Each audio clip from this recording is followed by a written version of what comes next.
আসসালামু আলাইকুম সবাইকে। আশা করি সবাই ভালো আছেন। আজ আমি এমন একটি কথা নিয়ে আপনাদের সঙ্গে কথা বলবো, যা হয়তো অনেকেই চোখ খুলে দিতে পারে। জীবনের সুখ ও শান্তি খুঁজতে গিয়ে আমরা কতবার ভুল পথে হারিয়ে যাই। কিন্তু তোমরা জানো কি, আসল শান্তি আসে পাপ থেকে দূরে সরে আল্লাহর দিকে ফিরে আসার মধ্য দিয়ে। চলুন আজ সেই গল্পটা একসাথে শুনি আমরা। আপনার জীবনে কখনো এমন একটা মুহূর্ত এসেছে বুঝতে পারলেন ভালো থাকা শুধু পাপ এড়াতেই? আজ আমি সেই গল্পই শোনাবো। আচ্ছা, আমি এখন আছি চন্নকর্দি জামে পড়ে গেছি। এখানে সবসময় জাম থাকে, কারণ তিন রাস্তা মোড়। আমার ডাইন পাশে হচ্ছে তালতলি, চৌসুন্দর, তারপর হাতিরদিয়া মনোহরদি যাওয়া যায়, আর বাম পাশে পাঁচদোনা। আর আমি যে রুট দিয়ে আসতেছি ওই রুট দিয়ে বেলানগর তাহমিদ চত্বর যাওয়া হয়। এখানে মূলত জাম লাগার কারণ হলো বেশিরভাগ সিএনজি অটো এগুলা রুটের মধ্যে দাঁড়াই, প্যাসেঞ্জার নেই।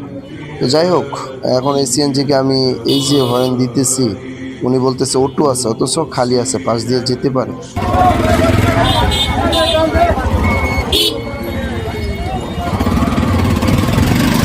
শান্তির খোঁজে সবাই ছুটে, কিন্তু জানেন কি, প্রাকৃতিক শান্তি পেতে হলে প্রথমেই বিদায় বলতে হয় পাপের স্রোতকে। চলুন সেই যাত্রা শুরু করি। যে আল্লাহকে হারায় সে সবকিছুই হারায়। পাপের হাসি ক্ষণিকের, কিন্তু তার কষ্ট দীর্ঘস্থায়ী। শান্তি কিনা যায় না, শান্তি শুধু আল্লাহর কাছেই পাওয়া যায়। তওবা হলো হৃদয়ের জন্য বৃষ্টি, যা সবসময় ধুয়ে দেয়।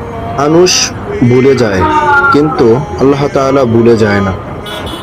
যখন তুমি হাঁটতে শুরু করবে, তিনি পথ সহজ করে দিবেন। আজ তুমি ফিরো, কাল হয়তো সেই সুযোগ আর নাও হতে পারে। সত্যিকারের স্বাধীনতা কি জানো? সেটা পাপ থেকে মুক্তি। পাপ থেকে তওবার পথে এক কদম বাড়ানো, জান্নাতের পথে এক লাফ বাড়ানো। আল্লাহর ভালোবাসা ছাড়া হৃদয়ে সব সময় শূন্য থাকে। যে নিজেকে বদলায়, আল্লাহ তার ভাগ্য বদলে দেন ইনশাআল্লাহ। আসলে একটা কথা কি জানেন, আল্লাহ তাআলা আমাদেরকে আখিরাতের বাজার করার জন্য ব্যাগ দিয়ে পাঠাইলেন, আর আমরা এই দুনিয়ার রং তামাশায় পড়ে আমরা না কি করলাম, আখিরাতের ব্যাগটি হারিয়ে ফেললাম। আল্লাহ আমাদের সকলকে এই দুনিয়ার রং তামাশা থেকে আল্লাহ তাআলা আমাদেরকে হেফাজত করুক। বাইকের গতিতে চলতেছে, প্রকৃতির এই স্নিগ্ধতায়, রাস্তার দুধারে সবুজ গাছ